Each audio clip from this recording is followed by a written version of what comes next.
This episode of the Play the Game podcast is brought to you by LoneWolfPaintball.com. And when it comes to paintball, Lone Wolf is the name you can trust. They have been in the game since the very beginning as Michigan's premier field and supplier since 1987, and Lone Wolf has built a legacy of excellence, passion, and service that runs deep in the game.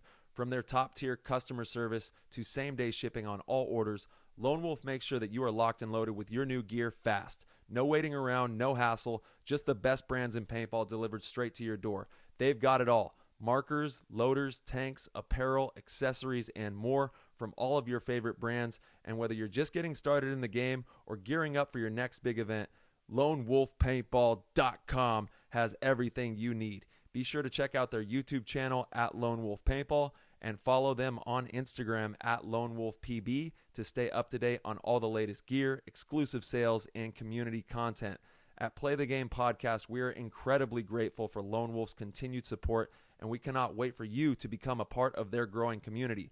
Head on over to LoneWolfPaintball.com right now and gear up with the best in the game. PTG family, thank you so much for being here. Are you interested in getting your brand in front of the Play the Game community? We are opening up advertising opportunities on the Play the Game podcast, and if you've got a company, a product, or a brand you want to promote to our passionate and growing community, this is your chance.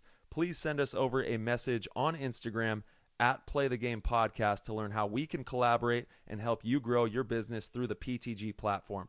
Once again, head over to Instagram, send us a message at Play the Game Podcast, and we look forward to connecting and helping you build something truly amazing together. What's going on, PTG Nation? Thank you guys so much for tuning in and listening. This episode, we have Andreina Blanco, also known as NaNa, from the Heroines and also the Rejects. They're in the Champions round at World Cup, and the Heroines are the most iconic and legendary and successful WNXL team in the history of the WNXL. So without further ado, we're going to hop in the show.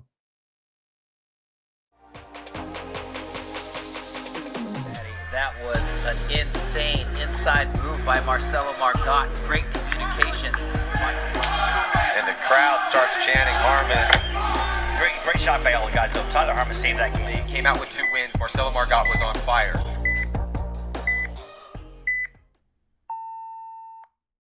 Hello, everyone. We hope you're doing amazing out there. Welcome back to PTG. We have an amazing episode highlighting WNXL paintball, and we have the spectacular Andreina Blanco. Did I do that right? Yeah, you did. That was good. Okay. All right. Perfect. And also known as NaNa. Also known as NaNa, yes. And you're one of the fiercest competitors out there. You bring a lot of energy and passion to the game.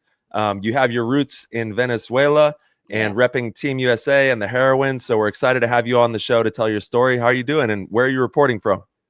Oh, I'm doing great. I'm honestly a little nervous. Interviews are not my thing. I suck at them. That's okay. It's just like it's almost like you're at the restaurant having a good conversation with friends. It's really casual. Yeah, but I'm doing great. Thank you guys for having me on the show. I'm at my house, Florida. And just came back from a practice over the weekend, just getting ready for Cup. How are you guys doing? Nice. Doing great. Doing Excellent. Really good. Yeah, same thing. I think the entire paintball community right now is getting ready for World Cup. Biggest event of the year. Everyone's excited for it. A lot on the line at the last one, as always. And you guys actually have, you guys are in the champions bracket with your D2 team. And let's kind of dive into all that. Who were you practicing with this last weekend? This past weekend, we were actually a Legacy, and we played against some of the Excuse me. Wait, do we have a dog? Yeah. All right, bring him on the show. Bring him on. Yeah, part of the rules. Hold on.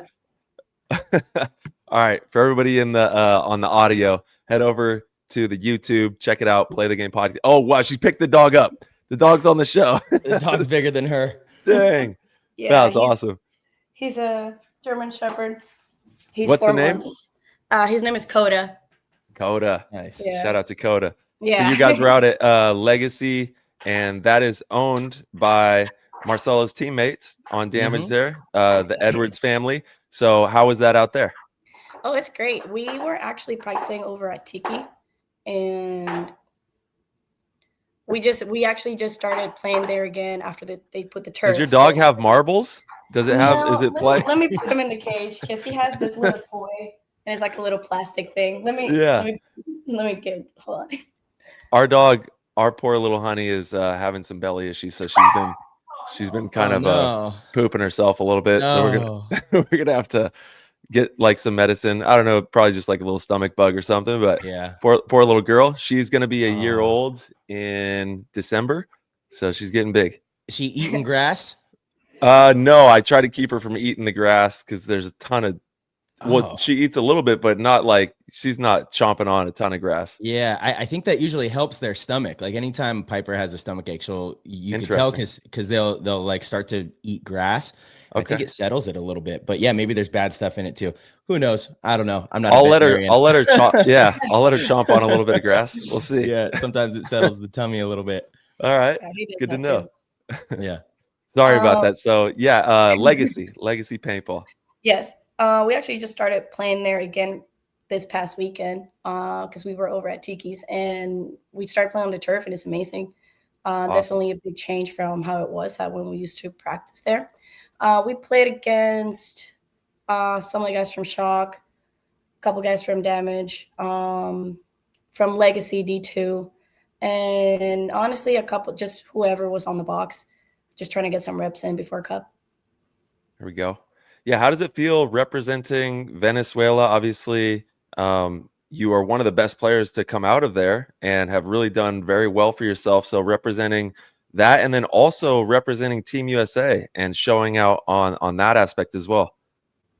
Yeah, it's part of it. It's just unbelievable. Sometimes people be like, oh, yeah, you play for Team USA, and it'll take me back. I'm like, damn, I do represent our country. Let's go. Like 3 gold medals back to back as well. And you've had a huge piece in each of those wins. Yeah. And it's, whenever you play so often, because, I play like with the women's, with the guys, Team USA, sometimes it's hard to take a step back and see what you've done. And people are like, yeah, you come from Venezuela. Did you play there? I'm like, I didn't. But, I know a lot of people here now that they play there and they're like, yeah, it's, the sport is growing there as well. And I'm here and I'm growing the sport here with the women. So it's great. That's amazing. I'm definitely happy to be able to represent. How long have you lived in Florida? 10 years now. Okay. And you moved from Venezuela to Florida? Yes. Wow. We moved to Ocala. I was like 14. Outstanding. And was it for paintball?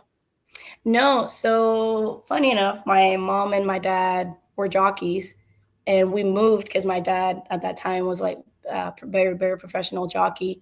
And Ocala, it's like the biggest capital of the world for horses. Mm-hmm. And honestly, at that time, Ocala, and it still is pretty small. So it was pretty calm to live in, and my dad was able to go to work and back, and it kind of just blew up from there. Yeah.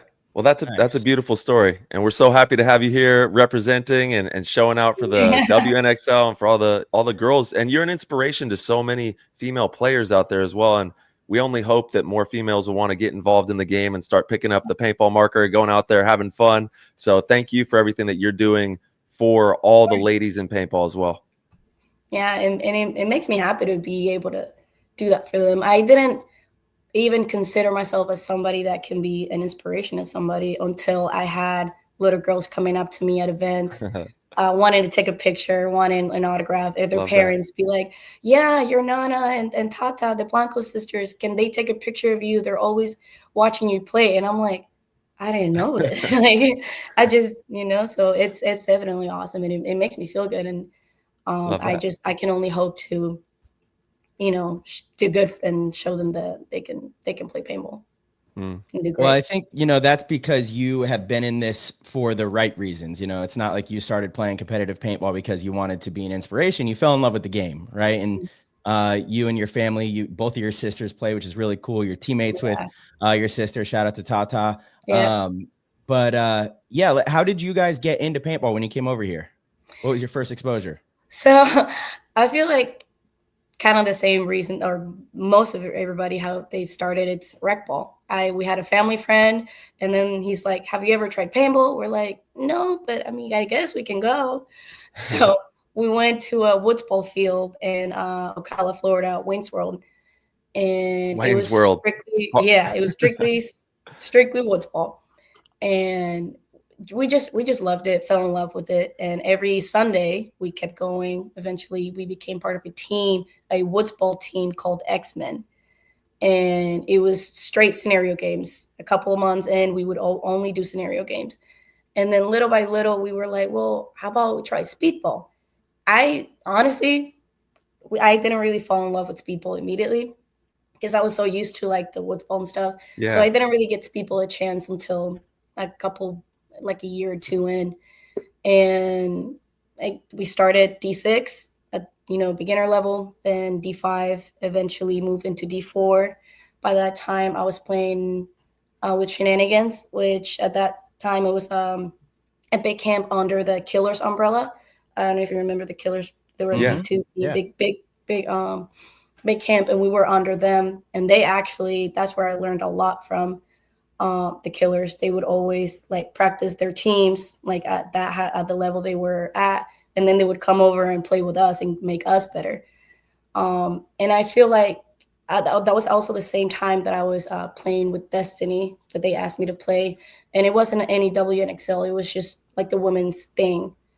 And I feel like just playing against the Killers and going into D4, now D3, I felt like I kind of opened up more to paintball in a way that I can do this. Like I can absolutely get better at this and compete at the level that the guys can, and just be up there with them and be better at the sport that I am right now. And little by little, we won a championship for D4. We won a bunch of events, MBPS, which is a local league here in Florida. Won a bunch of D3s, first place. Now we're in D2, and now we're getting ready to make the jump for next year for semi-pro. So it's definitely been like a journey. Yeah. Let's go. That's amazing. And what age did you start playing at? I think I was 14, almost 15 when I started playing. And that was the rec ball that you started getting into at that point. Yeah. So talk to me about that, because we have similar experiences where Marcelo, myself, and countless others, we started on recreational fields in the thick of the forest, in the woods, enjoying that aspect of paintball. So like, what would you say is so captivating about that? And I personally recommend anybody out there, before you get into tournament paintball, go play in the woods, go play rec ball, go play big games, because it is captivating. Yeah, at least like from my experience, the team that we had like the radio thing going on, and we would talk to the general immediately, and the guy would be like, yeah, I need you to go to this base on their side, and I need you to, I don't know, grab the captain and bring him here. And it was like, boom, a mission. And we were like the mission team. And every time we would go get the mission. And there's times, at least at Waynesville, we would play at night. And if you haven't played paintball at night, they hurt just the same, if not more. And it's a little bit more scary. Especially in the woods. Yeah, especially in the woods. Woods ball at nighttime? That seems insane. Okay, so tell me why my uncle, we went and played, I played out in this abandoned slaughterhouse in the middle of the Central Valley. It's kind of crazy. And then the next thing we did was a 24-hour game playing through the night. I'm just a little guy out there trying to not die. I thought I was for sure going to die out there. I was like, this is life or death. I can't see anything. There's people right in front of me. It's way different, obviously, than tournament paintball. Yeah, it's different because you can't see. You don't know who to trust. Yeah. You only know the voices of the people that you know that you're the closest with. But for those who don't know, a lot of times we do, like, especially big tournaments, when you play at night, it's team blue or team red. And you would hear something. We're like, what color are you? Yeah. Shooting that shoot. And sometimes we would get away with it. We would be like if we are red, we know they're like team blue, would be like, not blue, and then we would start shooting. Yeah, you got to have codes. You got to have a whole system. Say exactly. You can't say team red or blue. There has to be like a secret code. So like if you're team red and you're like, what team are you? And they're like, red. You're like, nah, that's not the code. See ya. Yeah. Yeah, it's a good time.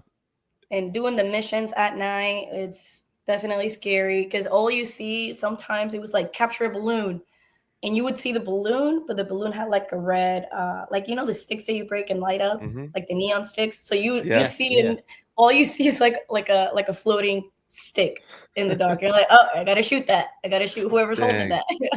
And sometimes it would be my team, like, well, my bad, now I have it. Yeah, it's the best. The big games, the recreational play, even like Capture the Hill. There's all these different variations of rec ball that you can play. So definitely go out there and play some rec ball. And then it led to, obviously, just like all of us, you getting introduced into tournament paintball, and the rest is history. Now, I don't see any reason why you won't be making an appearance onto the main stage at some point. And you know, there's no reason you can't play for an all male team as well, because it doesn't matter. As long as you can ball out, you can play. And that's the beautiful thing about our game. And I can't wait for that day, because I know it's going to be coming at some point. You know, we're going to see a female on the main stage just whooping everyone up. It's happened in Europe a couple times, right? You know, there's so we're kind of waiting for it. And it's happened here in the US back in the day, obviously, a little bit different eras here. But yeah, certainly like one of or multiple WNXL players are eventually going to be on some US pro teams, men's teams as well. Absolutely. Yeah, let's kind of dive into the journey for you from getting into tournament paintball to where you are now. Obviously, you're in Florida and you're training really hard. So what's been going on that journey? When I started I'm going to say D4, because I feel like that's when I actually started playing a little more speedball and actually going to practice. I wasn't very good.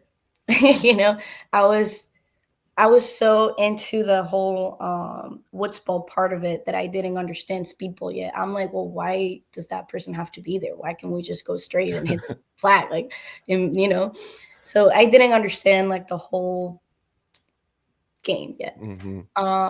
Then obviously the more you play, the more situations you're put in, the better you have an understanding of the game. And I feel like that's what happened to me when I was Division III.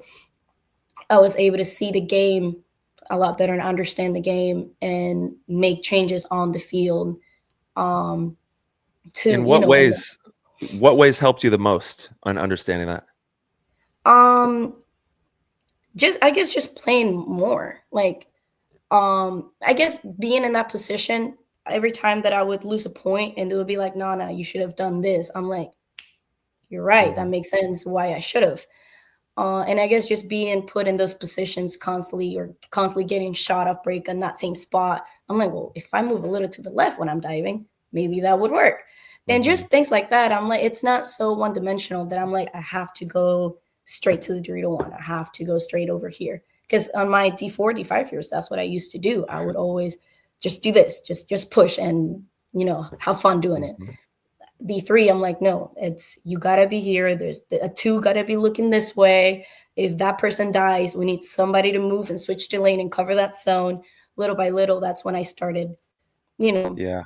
And the only way that I was able to do that was just playing and being put in that position, and not just playing and come off the field and play again, but learning after every point what I should have done, what could have happened, what maybe we lost and it wasn't my fault, but now I understand what that person could have done to prevent the fill, to prevent my death, and so on and so forth.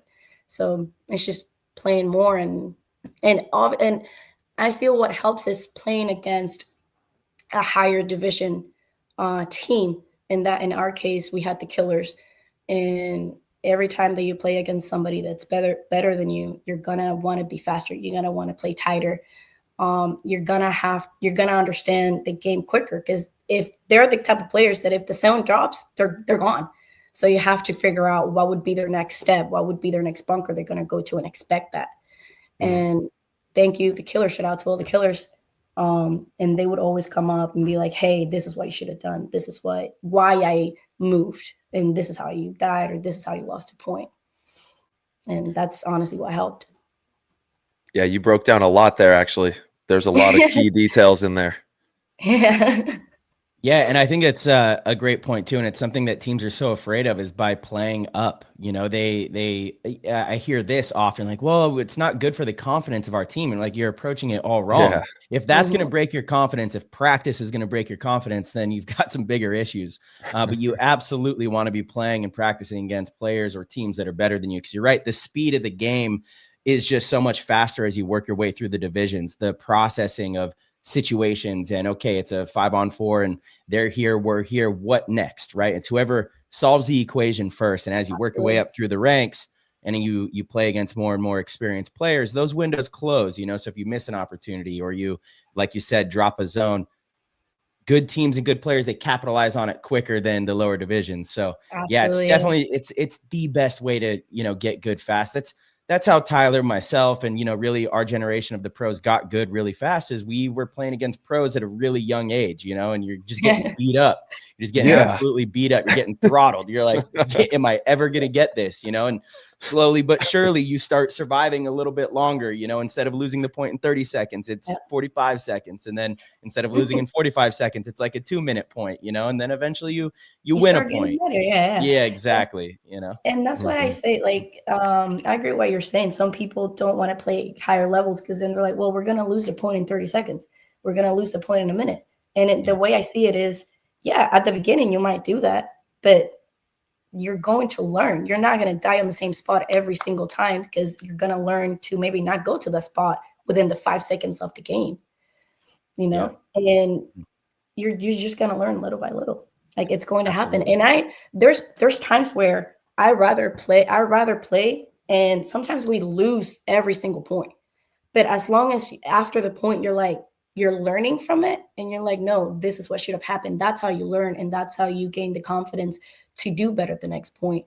Fun fact, actually, the event that we ended up winning for D2 in Atlantic City, we did not have the best practice. We were playing against Shock, semi-pro team, and TPP Totem. Again, shout out to those guys. They're awesome. We did not have a great practice. Like, we would die immediately, or sometimes we had more losses than wins, I should say. And we ended up winning that event. And because every loss we had, we learned from it. This is with, just for the listeners to make sure, this is with your D2 team, the Rejects, right? Which is a mostly male team. I think you're the only female player on the team. Yeah. I mean, it's funny to say, like, you know, not our best practice, because really what is practice for? Practice is to get better. So I would make the argument that those are your best practices, you know, the ones that are getting beat up, as long as you're learning, right? Like, you can definitely get in a downward spiral and not look at things the correct way, and you don't learn, and then, you know, the practice isn't effective. But so many events that we've won as well, and I'm sure Tyler has similar stories, you know, so many events that we've won, the practices have been a struggle, and you're just constantly, you know, seeing things that you're like, you know, we didn't expect that. But if you're, you know, working together through these problems, then you show up to the event a lot more prepared than if you have a practice where you don't ever get any pushback and everything you do works. Then as soon as you get to the event, if a team does something you didn't expect, or, you know, you're just not as prepared. So yeah, having those practices, while it can be frustrating in the moment, nobody likes to lose. If you're having good conversations about why things are going wrong and you're actively fixing those things, then you're likely going to have a much better performance at the event. 100%. And yeah, without a doubt. Like it goes, it also helps whenever you play different teams, and you don't only get one look, because now you're used to, well, we know, or whenever you're playing against somebody, you kind of know how they play. So mentally you're like, oh, if I put him inside over here, he's going to come on the middle. So I'm ready for that shot. And now whenever you start playing different teams, it's a whole different look. And now that's when you start learning and seeing different positions and seeing, and just in general, getting different looks and talking to your team and being like, okay, if this team likes to push a snake, this is what we do. The middle, this is what we do. If we're trapped and we can't get wide, this is what we do. So I definitely feel playing higher division and as many points as you can and as many different looks as you can definitely helps you be more prepared for an event. Yeah, it's perspective too. You have to have the right perspective. Like we're talking about here, you know, winning is comfortable and it's fun. And yeah, it builds a certain aspect of confidence in the team and everything. But honestly, I advise that you lose as much as possible, because then you're going to do what you're talking about is stepping back and looking at why are we losing? What's happening? Then you start asking good questions and finding some good solutions. But like Marcelo said, if you don't have the right perspective and you're not seeing it that way, it can also derail things pretty quickly. So everyone has to be signed up and on the right wavelength of like perspective of saying, okay, we're losing, but this is good, guys. Let's figure out why. And then if it happens 9 times in a row, then maybe we got to change our tone and be like, yo, nah, this isn't working. Yeah. If it's the same way over and over and over, that's a different story. Yeah, but I guess the big thing I'm trying to say is don't be comfortable. And even if you have to travel a little bit, say you have to travel an hour to get beat up by a team, travel that hour and do that one time before the tournament. It's going to really pay dividends when you get to the tournament and you have different looks like you're talking about, and not playing a comfortable team that you're just beating up on, or you kind of like already know. You have to really test your limits before you go into events. And I feel like with what Marcelo was saying earlier, I feel like whenever you start learning and or hanging in there with the division with the team that is higher than you, when it comes to the event, you are confident, because now you're like, well, if I was able to do this against semi-pro team, I can definitely do this with the division that I'm in. For sure. Absolutely. Yeah. And I mean, confidence just plays a good key whenever it comes to paintball in my opinion. Oh, I'm so glad I'm so glad you brought that up, because confidence in any sport. I mean, anything you do, confidence is so crucial, but in sports especially, like, that's why sports psychology is such a prominent thing. What do you do, or where do you get your confidence from? How do you tap into that so that, come tournament time, you are fully, confident in your abilities? I'm not gonna lie to you. I used to not be. I would get shot. I'll be like, oh, I'm the worst. That's it. This is it. Every time. Not good. Somebody actually helped me a lot, and my boyfriend helped me a lot to get over that confidence part. And little by little, it kind of like what I said, it's just playing teams and being like, I just snapped this guy out. I just snapped this guy out. Oh, okay, you want to snap me again? Bet, snap me on the wire, see what happens. So just by doing it, in tournament, I feel like tournaments help boost that confidence, or not boost that confidence, but whenever tournament time comes, it's either you play confident and you win, or you don't and you lose. And tournament time, I feel like that's when my confidence comes out more rather than at practice for some reason. And it's a good thing. It's a good problem to have. Works, a lot of players are the opposite, Yeah. And it's just the fact that I've been put in those positions many times to where we're down bodies and I make a move and boom, now we're even, a win that I'm winning. So it just kind of myself, I'm like, you're fine. You've been in this before. You can do this. And I feel like that's very important, not just for me, but for other players, because a lot of what will happen is, boom, you start 5-on-5, you get snapped out. You go, if you from that first point, you go back to the box and you're like, oh, that person snapped me out. I can't meet him on the wire anymore. From there on, you already have a losing mentality, because now all you're going to be thinking is, well, all I was doing at practice was the wire. That person's not me on the wire. I have to look inside, and that just changes your game for 1 point. You have to be able to, whenever that happens, go back on the field, go back on the pits, wipe it off, and be like, all right, I'm gonna just see what happens. Snap me on the wire again. And you have to be confident in yourself to be like, okay, I got shot twice. I got shot 3 times. Well, this time it's gonna I'm gonna win this point. You can't let a point or 2 points destroy you, because then you change your mentality, you change the way you play, and everything you did at practice just goes out the window. Yeah, it's the way you're talking to yourself, your self-talk, it's so huge. And embracing the challenge, and then also in life, you have to clear it. And like, as soon as something happens, it's in the past already. You can learn what you can learn, but you got to clear it and move forward and say, how can I be better? I love that. 100%. And that's why that's just painful. That's what I love about this sport, is that a quick mind check, or you like, no, hold on, let me actually, because when you're confident, you can think straight. Whenever you're like, oh, we're losing, we're 0-3, that's it. You end up losing the thing. But if you're let's say you're losing 0-3, you look at the time, you still have 10 minutes. You're like, you're fine. It's 10 minutes. It's fine. And that's how teams end up winning 4-3, 5-3. That's how they put points back to back, because they're confident. They bring each other up like, hey, we're not going to lose this. We're fine. Just lock in and let's go. Let's go play some paintball. We're good. Mm-hmm. Yeah, I love that. You're absolutely right. There's definitely, and you could feel it in the pits. I've been, on many different teams, and sometimes you have that confidence, sometimes you don't. And really the challenge is to find a way to always have that confidence that no matter what the situation, you guys can find a way to win. And you do see some miraculous comebacks, and those comebacks don't happen without the belief of the players. Right. And that is something that is also, you're right, it's earned, right? You can't just have like false confidence, which is a thing too. You see a lot of bravado and false confidence, or kind of like a phony confidence in this game. And if you haven't put in the work to achieve that, then it usually isn't going to translate. But if you have both, if you got the work ethic and you have a group that works really hard together, and you guys do believe in each other and you believe in yourselves, then you can create that you can create those moments out there. 100%. And this goes both for both teams that I play for, besides a team, and say for the guys, we always try to hype each other up. For the girls, we have this saying where we ask each other how it's always one person that starts it. It's like, how do we feel? Everybody else, outstanding. Like, we feel good. We got this. It doesn't matter if we're winning. Doesn't matter if we're even. Doesn't matter if we're losing. Because that brings us up like, yeah, we feel outstanding. We got this shit. Let's get on the field, girls. Let's win this. Yeah. Let's bring it back. Let's finish this right here, right now. And let's go. You have to, yeah. And it's great whenever all the girls or all the guys feel that way, because we are all each other's support. So, and if as soon as one person's feeling down, like, nah, dude, you got this. Come on, let's go back on the field.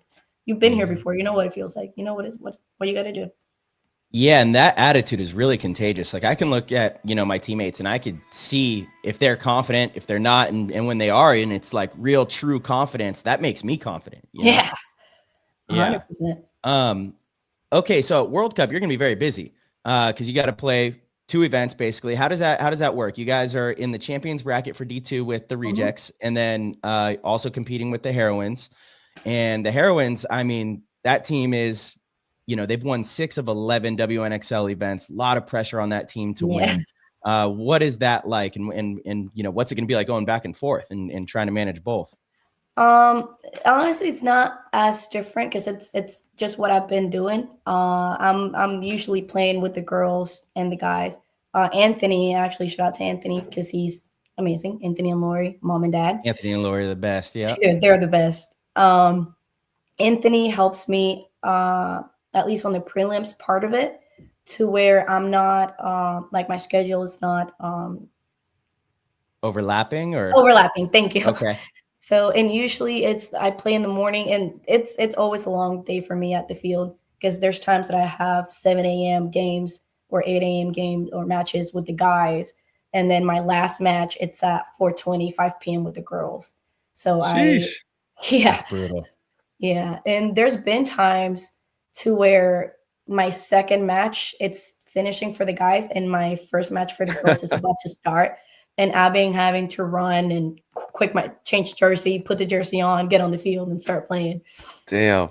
Andreina is out here getting reps. Dude. You got reps.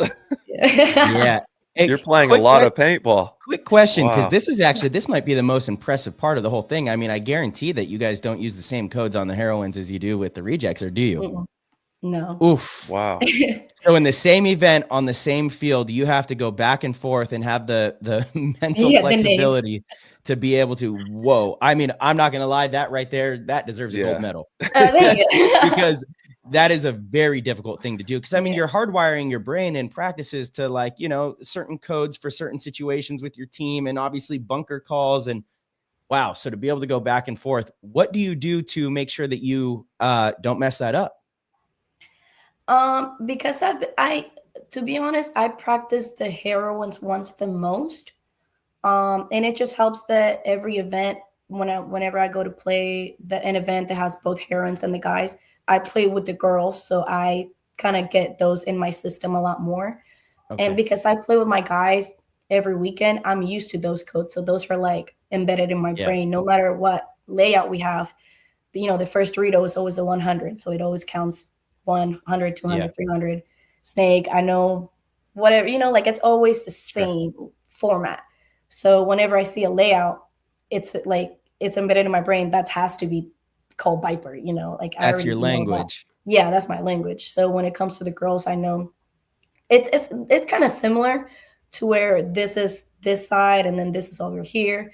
But because I don't play with them every single weekend or use those codes every single weekend, it's a little bit harder. It just helps the fact that when I practice with them, I use those codes for that previous weekend. Whenever it does come a little hard, it's the codes of I don't know, like green light or red light. Sometimes for the heroines will be like, yeah, green light means I'm on your wire. To Hey, where don't give away too No, much. don't, Your don't competitors tell are them. listening. All right, they're gonna you'll be. see it. Yeah. And then with the guys, we have a whole different code. And there's times where I'm like, and sometimes the girls would add codes and then the guys will add codes. And I'm like, guys, we're doing the same thing. How about we use one word for both? And sometimes they'll listen, sometimes they'll be like, no, this word. I'm like, okay, so I kind of want to. Well, I'm sure you have to do you study as well. And, if there are intricate codes that you need to learn, you're going to take the time to study those and make sure you know them. Yeah, 100%. Yeah. And I guess because just playing with the guys, it's codes that we use every weekend. So it just makes it easy with the girls. If they add one code, then that's the one code that okay, what does it mean again? Okay. And then I just try to use it and practice as much as I can just to get it out, just to get used to saying it. Because a lot of times, I can't tell you how many times we've had codes and we never use them. And they're good codes, but because you don't really implement them at practice, tournament comes and you end up saying 10, 20 words instead of the code that could have helped you win quicker. Yeah. And efficiency, we talk about it all the time. That's the key to everything on the field, being efficient. Oh, for sure. Absolutely. Yep. Yeah. And NaNa, again, I want to kind of touch on the pressure of playing with the Heroines because, again, that organization is expected to win. I mean, you have embedded yourself as one of the, I think it's widely recognized that you're one of the best female players in the league at this point. An attacker on both sides. You can play either side of the field. I think you attack on the Dorito side with the Heroines, and I think you play the snake with the Rejects, right? Yeah. So what's that like? Just again, the pressure to, be on a team like the Heroines and perform and, basically anything other than winning is seen as a failure with that group. Yeah. I'm surrounded by ballers when it comes to the girls. You have Krista, Katie Kelly, Danny, like it's insane. So I want to, I guess, in a way, make them proud as well. Just, be that kind of girl group, like, yeah, we can do this. So I don't know, stepping on the field with them, it's like, it feels right. And I don't want to say I have pressure. It's more like we've been here before. We know what we can do. Let's show them what this team can do. And let's go win some tournaments. Let's go win this together. It's amazing. Yeah. Keep it rolling. I can't wait to watch y'all at Cup. Thank you. It's going to be fun. Yeah. And yeah, I just love playing with the girls. Yeah. And we did bring up Ant and Lori. I want to give a major shout out to BKI Paintball and everything that they do for the game and helping to nurture your skill as well. You're wearing, I believe, a Team USA shirt right now. So, yeah. So you've been in the trenches for years now. So walk us through what that was like, getting that call to play for Team USA. What was the whole process like for getting that started? So I was still playing with Destiny, actually. And I didn't really know, like I knew the girls, the other girls from, because, whenever you create Team USA, you create a team full of all the WNXL, not just pre-team. Handpicked. Yeah, exactly. You're handpicked. So I was already so used to playing with the Destiny girls. I haven't really played with any other of the girls. My sister had played with some of the Heroines girls already. I didn't. So in my head, I was like, dang, now I got to play with the girls that I compete with. I don't know if they hate me. I don't know if we're going to get along. I don't know, because it's always back and forth, right? Obviously, I was like, because I had talked to them before, but we weren't like friends. We knew each other, but it's not like right after the match we would go and have a drink. Like it wasn't like that. No, you're almost rivals, those are the ops. And I play against them. Off the field, not that I didn't like them. It was more like I don't know them, so I don't know. I don't know how it's going to go. And then you form together and it's like, all right, we're in this together. Let's go. Yeah, like at the very first practice, I think we played Friday, Saturday, Sunday. Friday, we did not. It was one of those practices where we just couldn't get the communication across, because it's always hard because you're not used to somebody's voice. Saturday, we ended up doing better. Sunday, we had improved majorly from Friday to Sunday, and we were able to trust each other.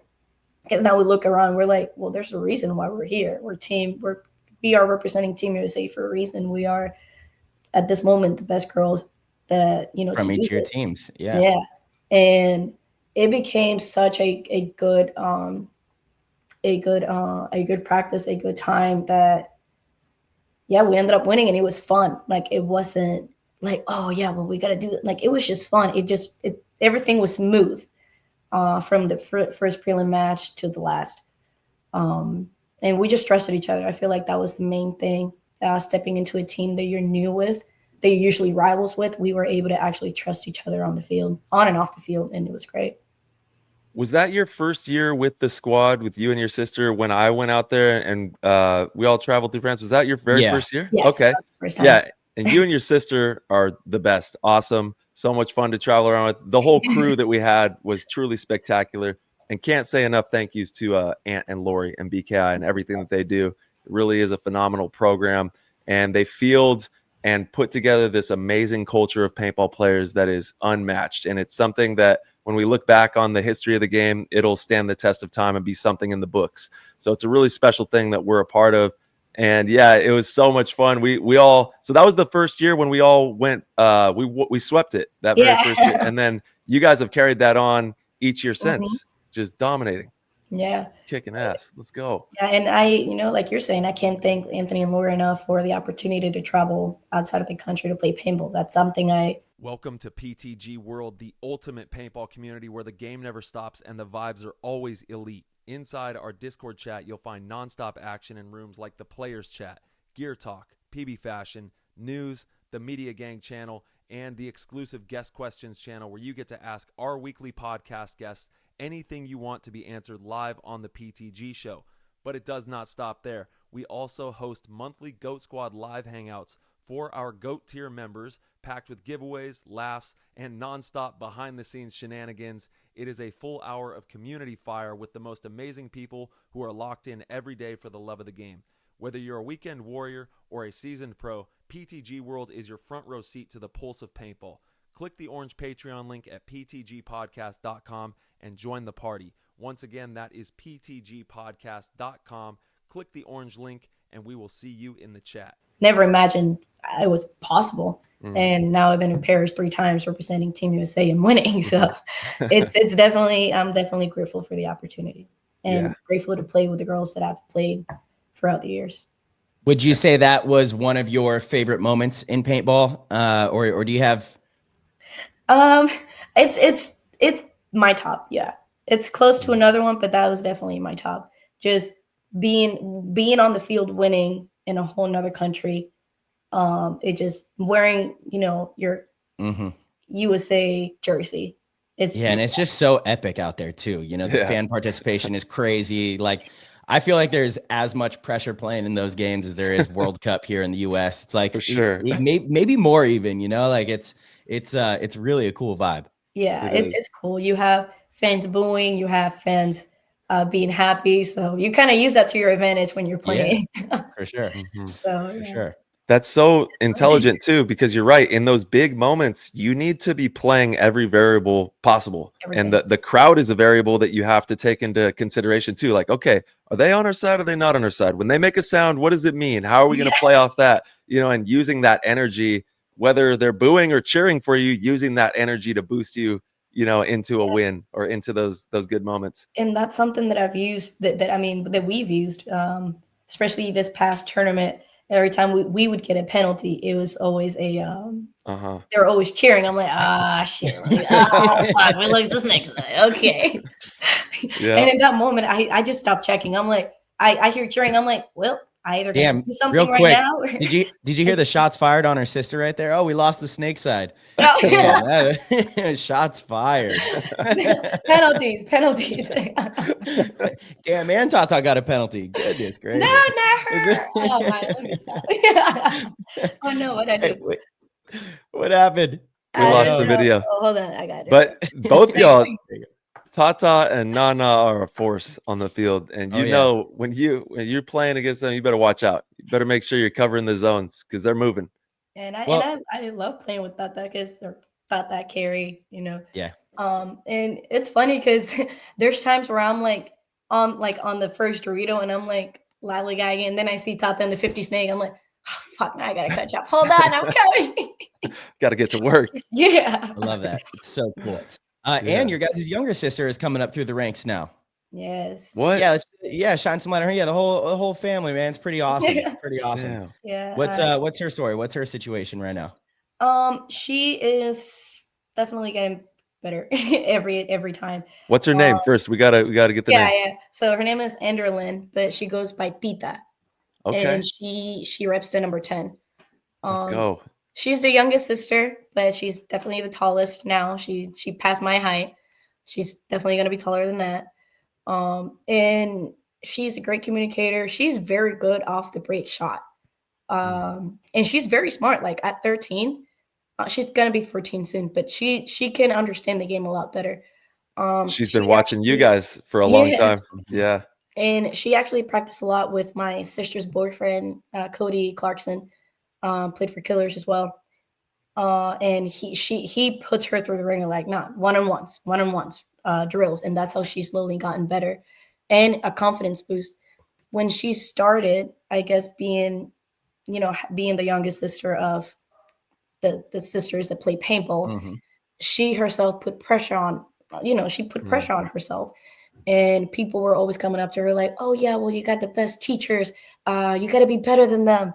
And I feel like that kind of, that she didn't really take that in the best, because now she's like, well, damn, now I gotta work towards that. And Carrie and I would always tell her like, just play your game. You're fine. You don't have to be me. You don't have to be Tata. You just be Tita. You'll be fine. Have fun. Yeah. Just have fun. And now, dude, she's getting scary. She's getting very scary. And, and we're gonna have maybe a 3-woman line here soon. I'll go to the D side, Kara will go on the snake, and Tita would be the one in the middle, popping the cans. Connecting. Exactly. You have the whole field covered. We have the whole thing. And she's tall, so she can shoot down. Whoa. Or she's taller, I should say. Yeah, I was gonna say, I don't know about, taller than you and your sister is a pretty, no pun intended. She can at least hopefully she's gonna be able to pop the Aztec. Because I can't do that. That's awesome. Chance. But I moved because we used to live together, and I moved about a year ago. So I don't really see her at practice as much. And because I came back to practice in Legacy, I saw her again and how she's playing. It's insane how good she's getting. Yeah, I just love that. That's pretty awesome. That's incredible. Yeah, my younger brothers, they're twins. They're 4 years younger than me. They played paintball with me back in the day, 15 years ago, and they were decent. I'm so bummed that they didn't stick with it. They loved it. They just kind of got over it a little bit. But that would have been so cool. Like your guys' story, seeing you get to travel overseas with your sister, compete with Team USA, have your younger sister, involved now too. Like that is really special. Yeah, and it's one of those things to where thanks to paintball that happened. Totally. Being on the field at another country, winning an event in another country with your family, like she's I love that Carrie. I love her. Oh, those are timeless. The memories will last your whole lifetime. 100%. Yeah, that's what it's all about. Yeah, you said that was one of your favorite moments in paintball. What was the other one? It seemed like you had another one that must have been pretty special. Winning the 2 with my boyfriend. It was definitely Which event?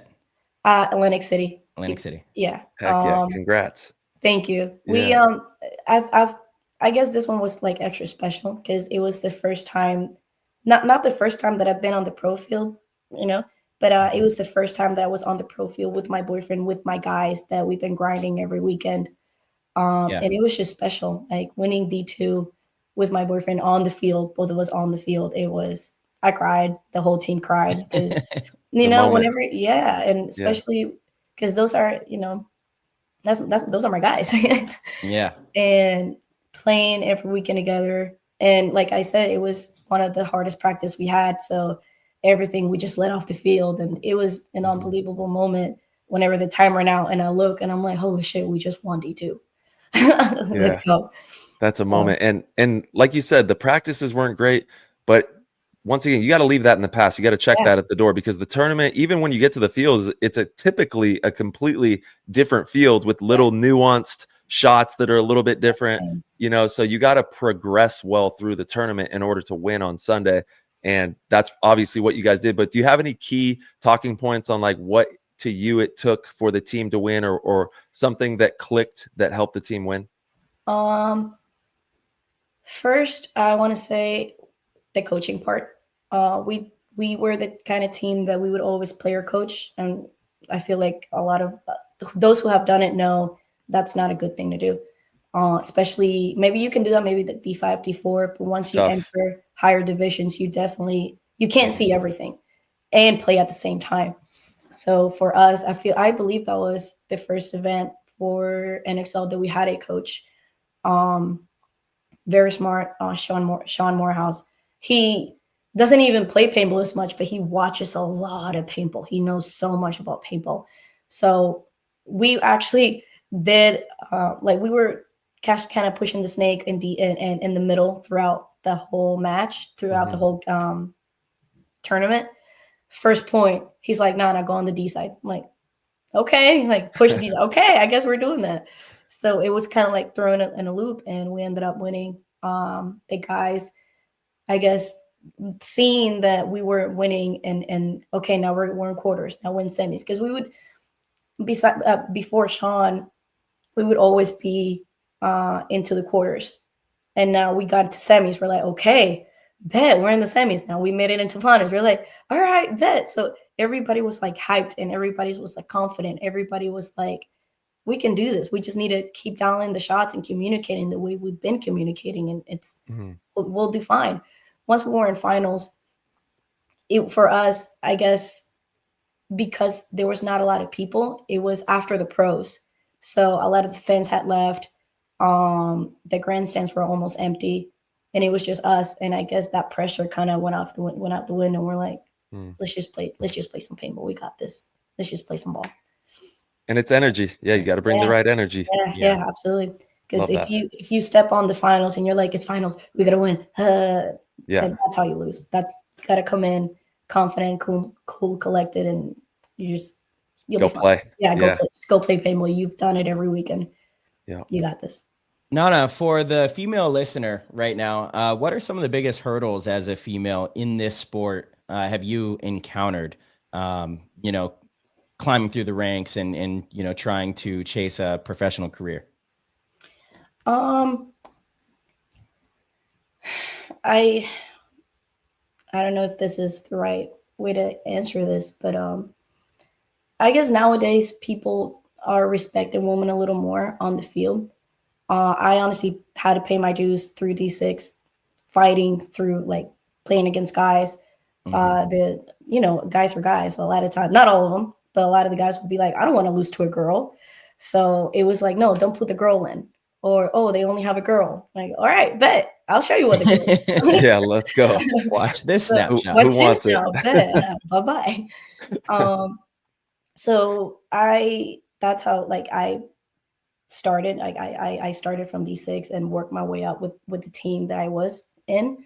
All I say is honestly, just go practice. Don't even think of the fact that you're a girl. Just go play 5v5, get on a team, start playing, and just get better. Learn from them. Ask questions on what you can do better. Because yeah, you're a girl, but it doesn't matter. You still have your gun. You can still practice in front of a mirror at your house and practice the snapping. You can still put the work in and be faster. You can be put in those positions a lot to understand the game and be smart enough to, you don't have to be as fast as that guy, but if you're in a position to where you're going to kill him, then that's all you need to do, right? The work ethic. Yeah, you got to have absolutely. Yeah, and you got to shout out your Instagram. There's a video of you doing handstand shoulder taps while you're like walking on your hands. Like, your training regimen must be crazy. You work really hard at this. So let everybody know where they can follow you first. Yeah, just my Instagram is Andreina Blanco 3. And that's Andreina, and then Blanco, and the rest. Yeah, you'll find it once you type that in. Yeah. Yes, go give her a follow and see how hard she works as well. Because we're talking about work ethic. You have the work ethic.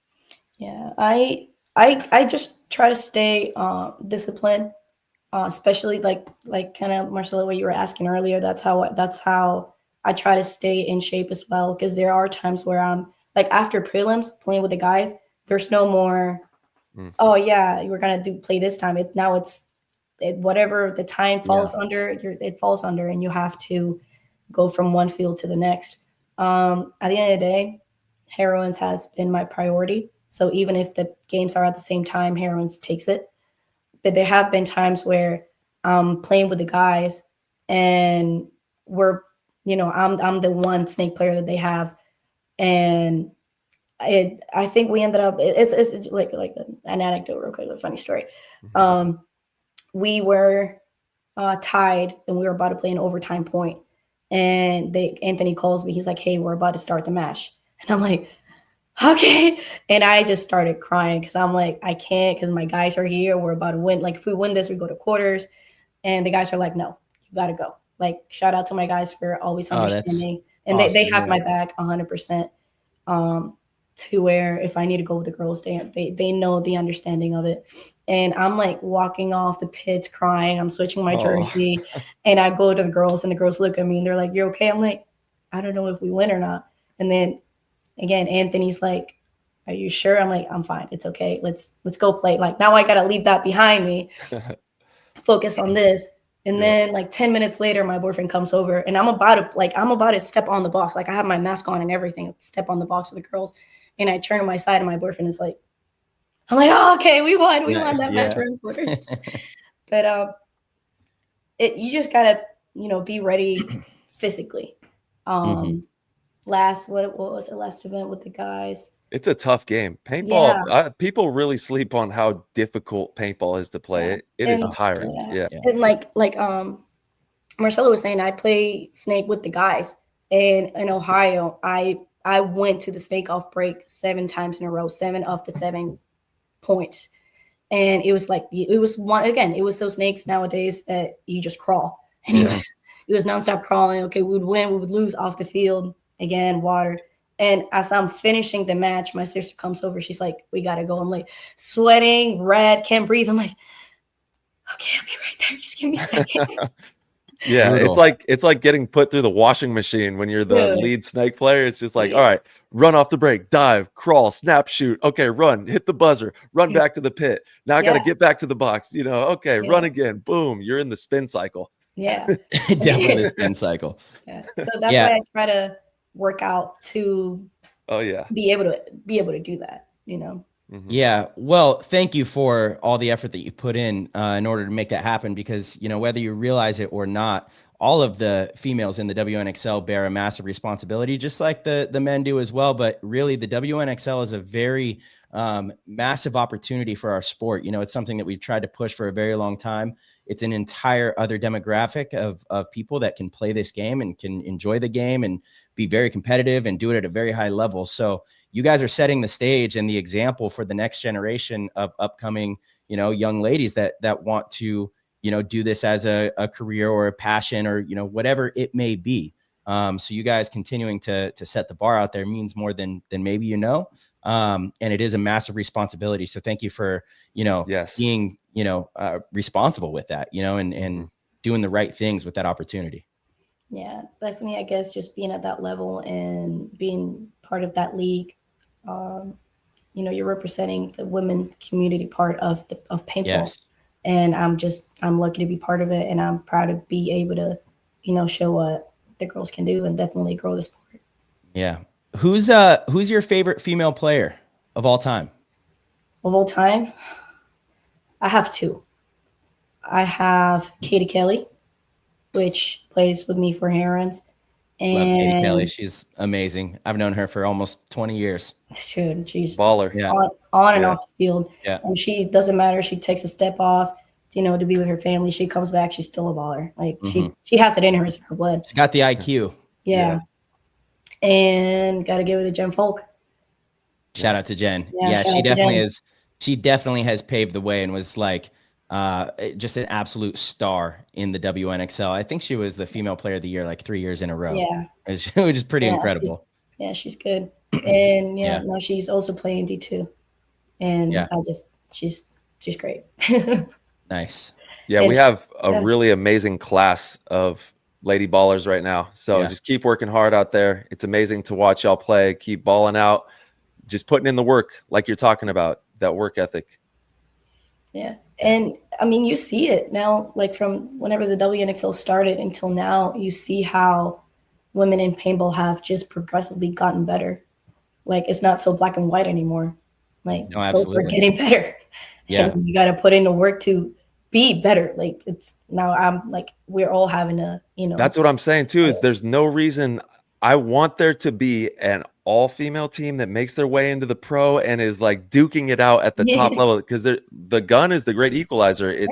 It's all equal opportunity and everyone has the same chance. And I know that in the future we're going to see some really cool teams come through, and it's going to be fun to watch as the game progresses forward.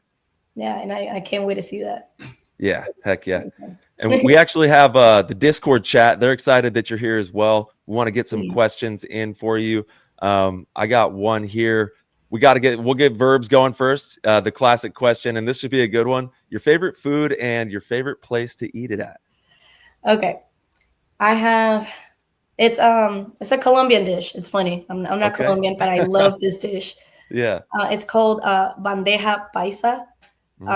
It's pretty much rice, beans, sweet plantains, a steak. I like mine with the steak. It can be also ground beef and pork, fried pork. Bro, it's everything. And I can eat that any day, every day. And my favorite place to eat it at, it's a restaurant over in Ocala. It's called Latinos y Más. It's pretty much like Latinos and more. And it's a bunch of Spanish food. And I used to go there a lot. And somebody's like, try the bandeja paisa. I'm like, all right, I'll give it a try. Never come back from it. And every Colombian place I go to, I ask for it, but it's not as good as that. Whoa. All right, Verb, you heard it here. Check it out. Yeah. Get over there. Yeah. All right, we have Bolson69 Media Paintball Dirt. He wants to know, Europe has Charlotte Morel playing in both men's pro and WNXL Europe. Who do you see being the first WNXL player in the US to make the jump? I think he means to the men's pro division. For like the first women playing pro? Yeah, in the US. Do you know who we're talking about? Charlotte Morel. She plays for Carnage. Over there. She's really good. She's really good. Yeah, she's a stud. Her and that. Do you remember Nicholson? She played for PP Arena over there. No, I'm telling you right now, I am horrible with names. And okay. Me too. Don't worry. Well, it's such a bummer that Nicholson stopped playing, because she played on PP Arena, which is a men's US pro team.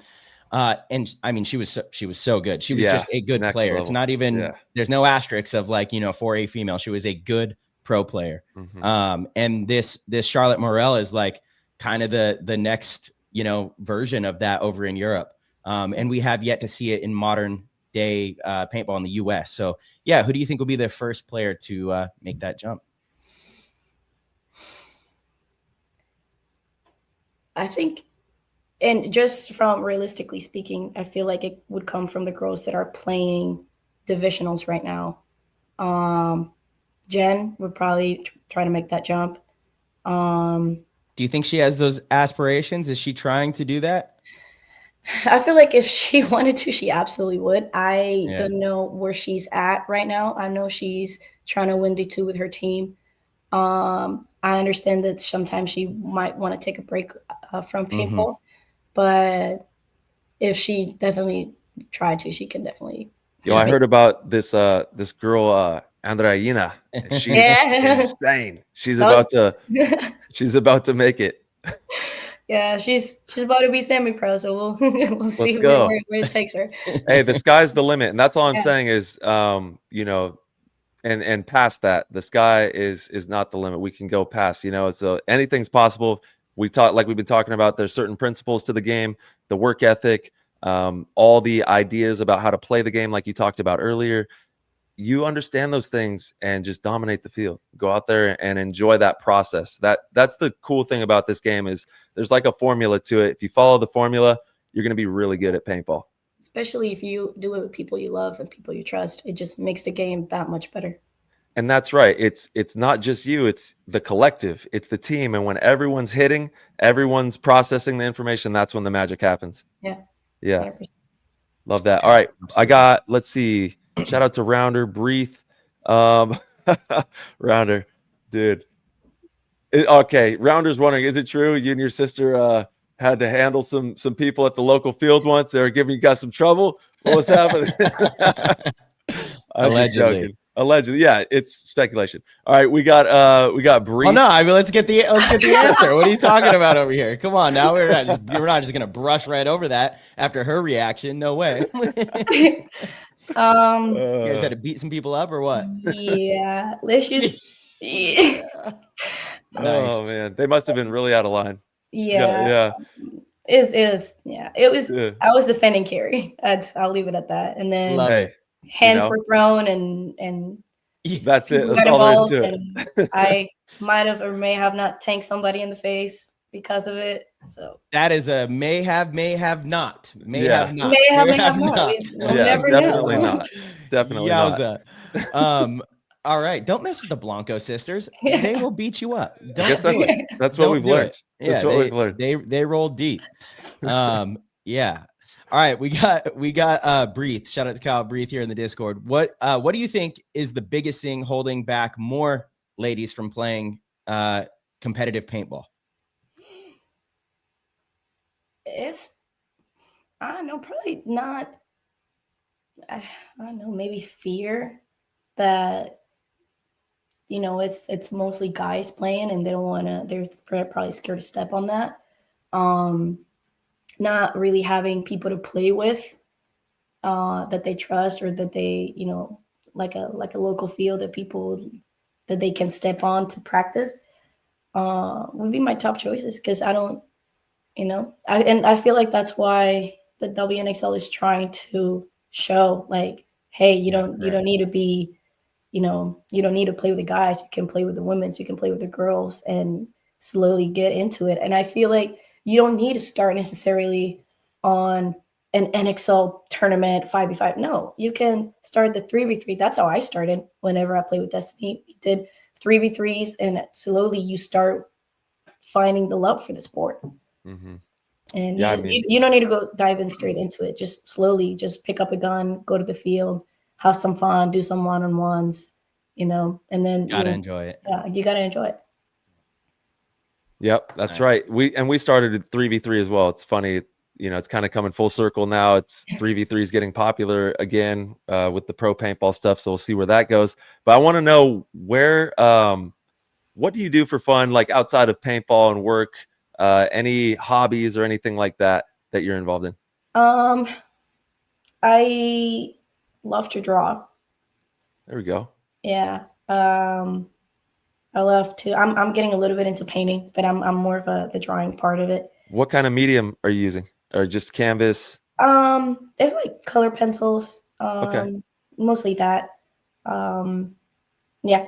That's awesome. I'm very similar. I love art. Actually, at some point in my life, I want to get more heavily into art and like start doing, whether it's like paintball art or just cool art in general. Start doing some of that as I get older. I'm going to start getting all gray. My eyebrows are going to get bushy, you know, so it's going to have to find some art and books to read and stuff like that. Yeah, 100%. It's going to happen. Yeah. So I am starting to at least do like more faces and stuff, because I can like paint a picture, but I have to see it. I'm not very good from the like drawing from memory, and that's something I'm working on. I honestly working out. I actually enjoy working out. So that's something I do. What else do I do? I love whenever I'm not going to paintball in the morning, Fridays and Saturdays. My boyfriend and I love going to garage sales and see what we can find. We found actually those the shells, those trophies. You got those trophies at a garage sale? No, not the trophies. Damn, I thought those were all your championships. You just found those. Those are little soccer trophies. Yeah. No, they are the shells themselves. Oh, that's nice. A couple of them we got them from a garage. So nice. And just like decorating stuff, just stuff like that I love to do. Movies, love watching movies and reading. So just try to do something. Yeah.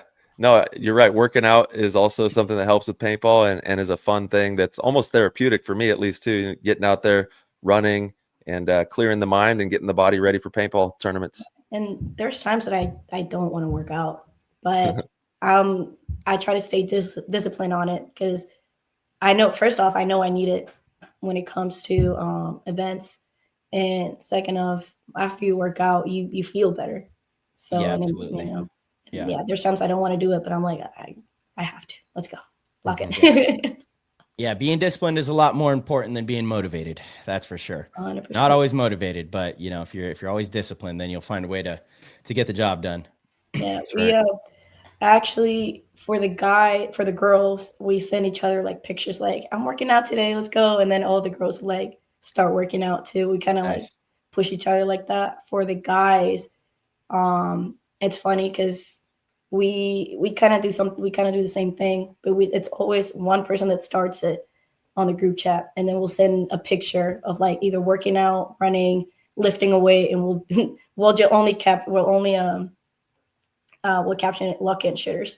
And everybody's like, shit, now I gotta go work out. I gotta send my picture in to show that I am staying staying active. Accountability. Yeah, we have to hold each other accountable because that's the preparation is not only on the field. You have to be ready off the field as well. You have to run. You have to be strong. Like your core has to be strong, especially if you're snapping in the snake. For sure. Or if you're a snake player 1 or 2, you want to have the endurance of constantly screaming and yelling and immediately diving and getting up and hitting the bus ring and running off. Mm-hmm. That's what X-Ball is about. You got to stay ready. What type of things do you do to improve your paintball IQ? This is funny. And I mean, I'm not lying when I say this. I love to do Sudoku. Like that's something that I use to keep my mind sharp. And my paintball, specifically my paintball IQ, I just run the games over and over and over and over in my head. And I ask a lot of questions to my guys. And I'm like, hey, if I would have done this, like I paint them like 10 different scenarios and I can like start that's how I kind of understand the game and the field, especially if we're going to an event. I try to break that layout as much as I can and put myself in those positions at practice to understand, hey, when I'm in this position, what can I do?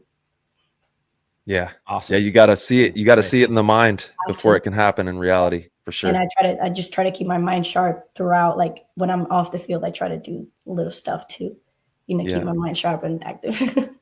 Sudoku. Okay. There we go. Yeah, I have to. There we go. I love it. Nice. Yeah. And the motivation, like you're saying, keeping each other motivated and everything that you're doing as a motivational woman in the game. So thank you for everything that you're doing right now in paintball. We can't wait to watch you compete out there at World Cup and have some fun. Thank you. Yeah, it's really, really fun watching your journey, and we're excited to see what you can create in the future here. Thank you, guys. Yeah, I'm excited. And do you have like any other socials, any YouTube or anything like that you're doing as well, or looking to maybe start one? Honestly, just my Facebook and my Instagram. I don't really do any fun stuff. It would be cool to see. Yeah, we need to get some more like media rolling on the YouTube side. Yeah, in the WNXL. Thanks, Ty. Yeah, because I do want to give a shout out. That's a reminder. There is the Heroines documentary. It's the 3rd season that's going to be dropping right before World Cup. And this one kind of follows the acquisition of Katie Kelly and both you and your sister. And that can be found on YouTube. The previous 2 can be found on YouTube. This one like I said, will drop right before World Cup. So pretty special. And I'm sure you're excited to be part of that. Yeah. Thank you for reminding me. That's badass. Okay. Yeah. No, 100%. If you haven't seen like the first one, it was so well done. Such a great documentary for paintball. So again, shout out to Anthony and Lori for everything that they do. Yeah. They just truly are continuously moving the goalpost, you know, and doing things for this sport that not many other people are doing, you know, and it's a very thankless job. You know, they're not in the limelight. They don't want to be. They just genuinely care about the game, and they, you know, are nonstop. Well, they are nonstop. Now. They're in the limelight now. Let's go, Ant. Yeah. Let's go, Lori. No, and they will absolutely take care of you on and off the field, whatever you need. That's why we call them mom and dad, because they are some of the greatest. Yeah. And where can they watch that video, and where can they look out for that? Sorry. It's on YouTube. I'm not exactly sure where. Just type in Heroines. You know what? Let's find out real quick for the listeners. Okay. Let's see. Yeah, let's make sure we got them dialed in so we can all tune in and support that. It's going to be dropping right before World Cup, which is awesome for the momentum going into the event for y'all. That'll be cool to watch. They're tracking it down right now. We're on the interwebs. Yeah. Okay. So yeah, it's just the Heroines full series. And it has the part 1 and part 2 right now. And part 3 will be out, like I said, right before World Cup. So if I typed in Heroines paintball documentary, and it's the second thing that pops up. Yeah, I think you can kind of see it. We really need to get those views up. I see 12,000 views on part 1, and it was so good that we need to get those numbers up. Go over there, leave a comment. If you're a listener of the show, head over there and leave a comment. Let them know that you know, you got some PTG listeners in action. Yeah. Awesome. And Andreina, thank you so much for your time here. Thank you for telling your story, and good luck in all the adventures coming up. Thank you. Thank you guys for having me on the show. It's been nice. Thank you. Absolutely. The honor is all ours. You guys.